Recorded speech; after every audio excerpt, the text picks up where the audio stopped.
before we do, let's just look at the quick. Let's see. Democrats in Congress are torn between backing Biden and sounding the alarm. Well, I say get the alarm bells out because you guys keep telling us that democracy is at stake, and if it's at stake, is Joe Biden the bastion? He's the one who's going to stand between us and the total dictatorship, the demise of the republic? Is he the one? Well, you got to make a case for that. I think so. Animals and children like you too. Jackie Boyle, everybody likes you. Give me a break. I'm an animal, ma'am. I'm an animal magnet for sure. Yeah, I don't know. I'm always covered. Like, I think it's because I don't go up to animals like. I never do that shit. Like, imagine if you're an adult animal and humans are doing that to you. Wouldn't that freak you out? You're an adult animal. I never have done that my entire life. Never have I ever done that type of like. Anyway, I think that's why kids like me too, because I'm like, "What's up, kid?" And they're like, "That guy just treated me like an adult. That guy just treated me like a grown up. What the heck?"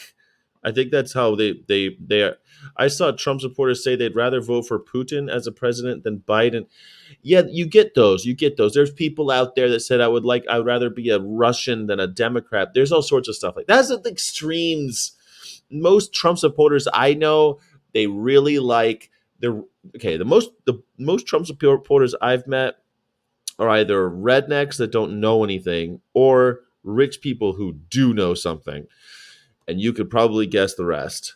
Goat, the GOA. I'm half goat. I was a bit. Have you heard the new? Oh my god, I was thinking about you because these goat emojis. The new Eminem song. It's kind of, but it says there's the hook. Is it like Toby Maguire was bit by a spider? I was bit by a goat.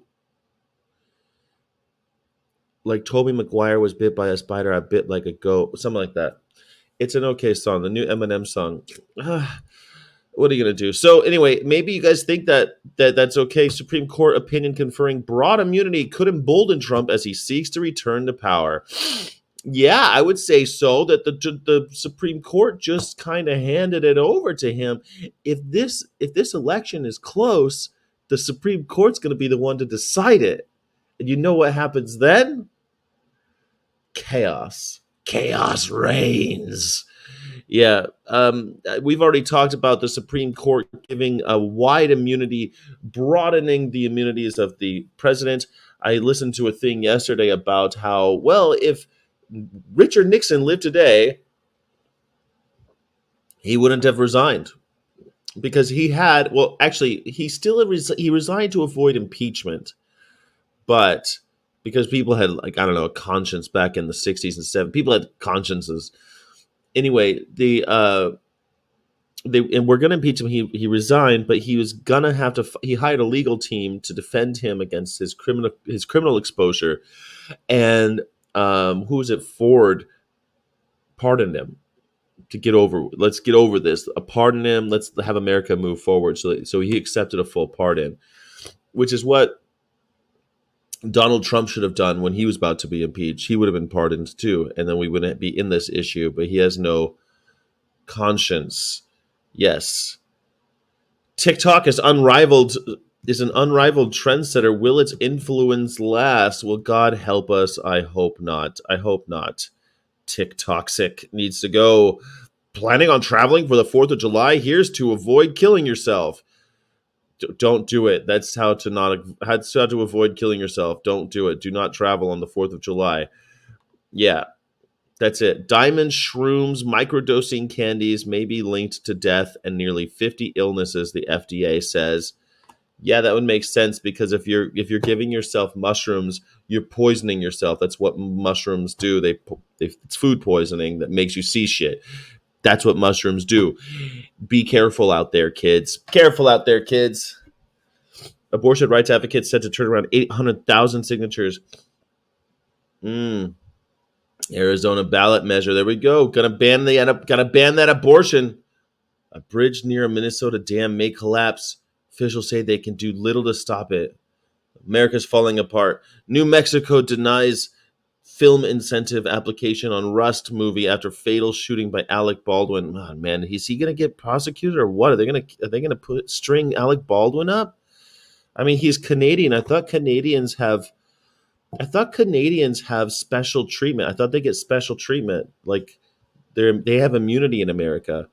Meathead Goldwyn's recommended beef and fat ratio for an exceptional grilled burger, 70-30 meat to fat ratio. How do you determine what the meat to fat? Can you go to a butcher and say I'd like a meat to fat ratio? Can you like mix in the fat? I'd like 70% fat and 30% beef. No, switch that. And they're like, okay, let me put the fat in. Let me put the animal flesh in. Mix it on up. 70-30 meat to fat ratio. That's really good to know. Meathead Goldwyn. Thank you. Thank you. Meathead Goldwyn. Now I know the meat to fat ratio for a perfect grilled burger, you know? Yeah, I love that. Embracing the fact that people are narcissistic pieces of shit helped me cope with dystopia. That's pretty good. I think the biggest thing that helps me cope with this dystopia is that throughout history, people have loved Nazis. Ava Brown, like growing up, I was like, how did Hitler have a girlfriend? What was that girl thinking? And then I realized we're all Ava Brown. All of us are Ava Brown. Every single one of us has loved a Nazi. And there's no way around it. We're surrounded by them. You're going to love a Nazi at some point. When people come and tell me, man, my wife, she eats animals. I don't know what to do. And I'm like, just admit that you love a Nazi. Oh my gosh, my my parents, they're eating animals right in front of me. I don't know what to do. They make jokes about it. They don't care. You love Nazis. You love Nazis. They're horrible. Just know that that's what we have. We could have 70-30 for vegan patties. That's what I'm thinking.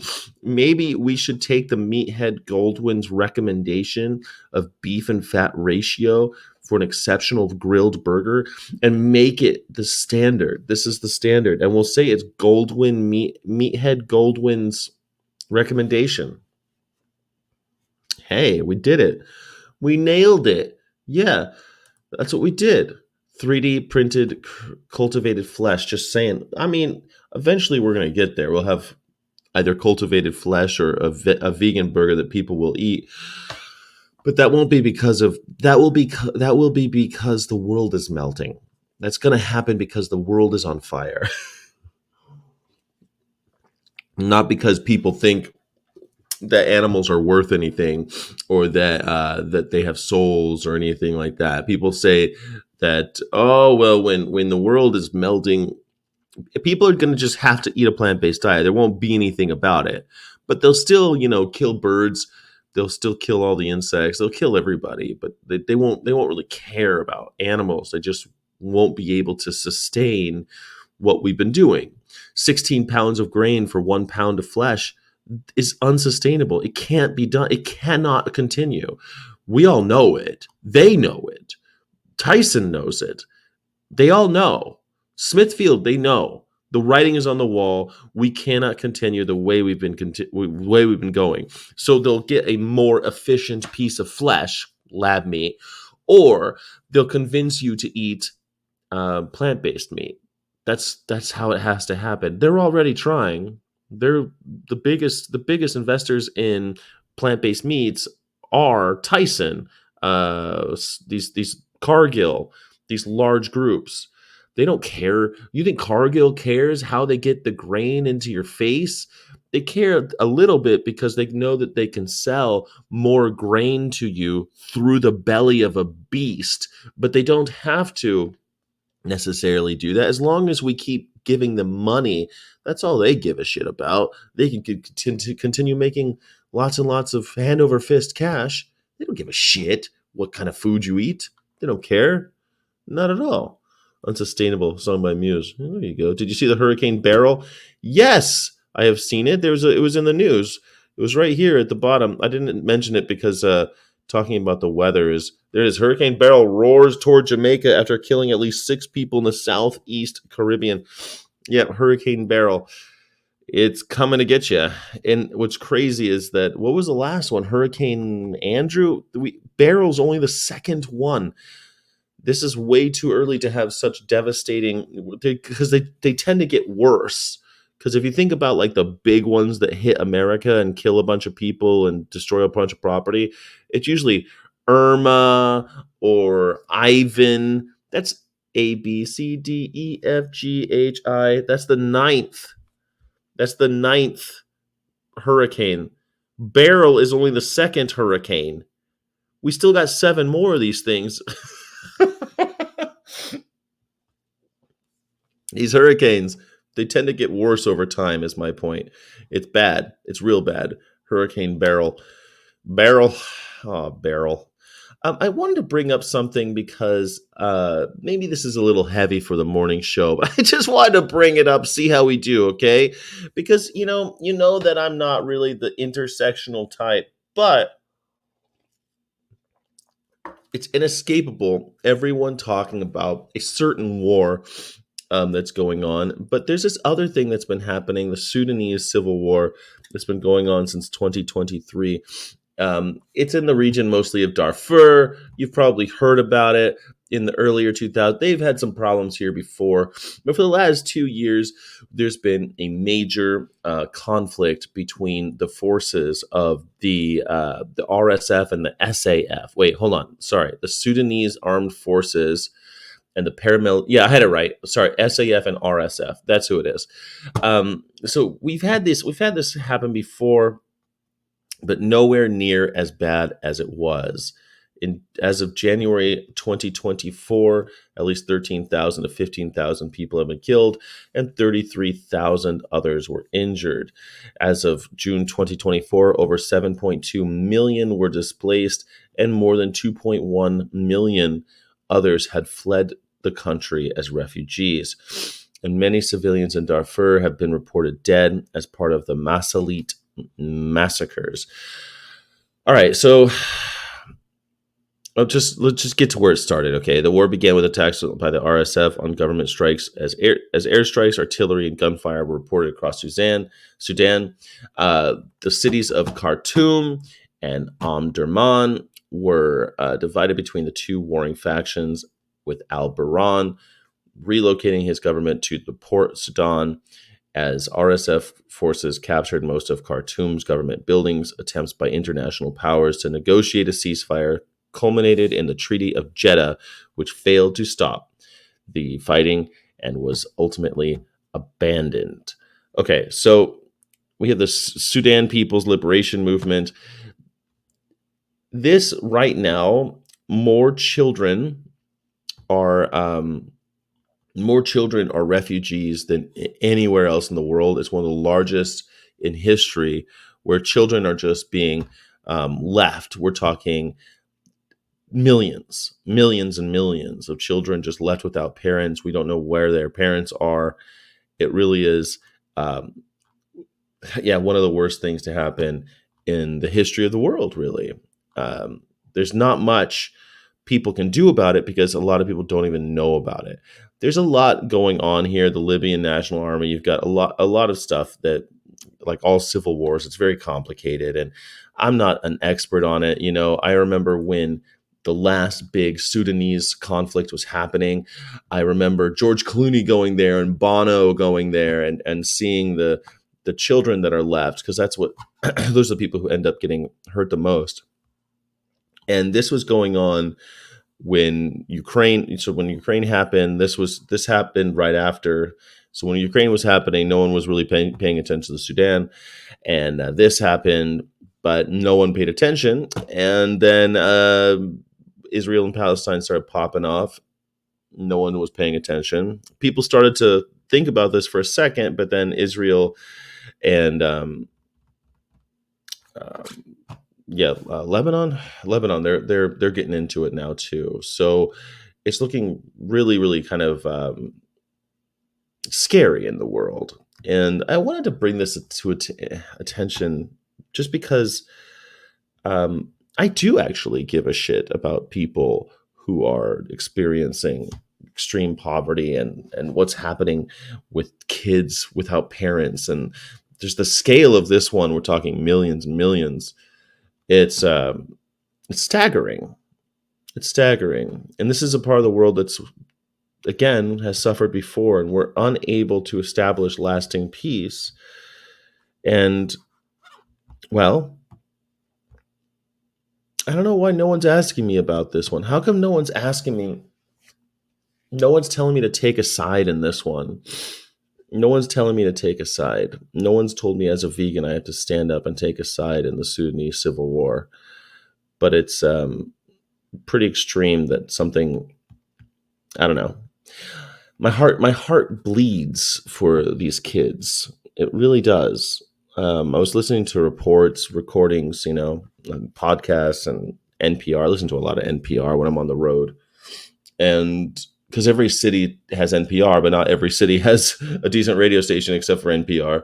And it's usually the same station that plays jazz and classical and news, And I don't know, man.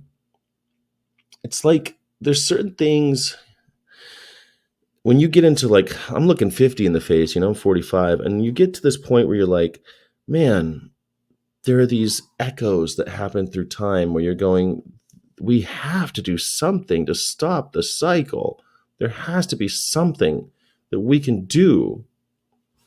Like, I thought Bono and George Clooney cleaned this mother effer up, Anyway, I don't want this to take away from the animals, because I guess one of the things that I really wanted to say was that this is a complicated thing. And I hope that if anybody's been watching this show or any of my stuff for a while, my goal is to try to make you more curious. Get out there, read the fucking Wikipedia article, listen to a report, listen to a podcast, get a little bit informed about the other things happening. And yeah, it's complicated, but I think it's worth it. And it's not complicated. You know what isn't complicated, everybody?